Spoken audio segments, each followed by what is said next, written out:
উজ্জ্বল, একটা জোরে হাততালির সাথে আমি উজ্জ্বলকে স্টেজে ওয়েলকাম করব। ওয়েলকাম উজ্জ্বল। কেমন আছো কলকাতা?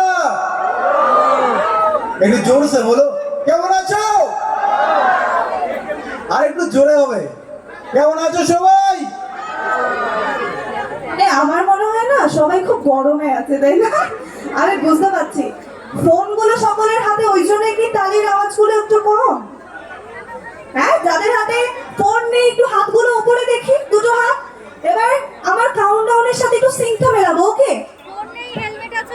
2 3 4 5, একটু জোরে। 6 যাদের হাতে ফোন 7, yes, well done. আচ্ছা, একটা চ্যালেঞ্জ, প্রথমত একটা চ্যালেঞ্জ হবে। দেখি এখানে কারা যেতে, মায়েরা, মেয়েরা নাকি ছেলেরা? কারা বলবে? মেয়েরা বলবে, কেউ বলে বিপ্লবী, আর ছেলেরা বলবে কেউ বলে ডাকাত। দেখি কার সাউন্ড বেশি হবে, লেট করো। আমি ছেলেদের পক্ষ থেকে, কেমন? এখন আর সবাই ইকুয়াল, তো কোনো জেন্ডার ডিভিশন এখানে হবে না। ছেলেরা বলবে কেউ বলে বিপ্লবী এবং মেয়েরা বলবে কেউ বলে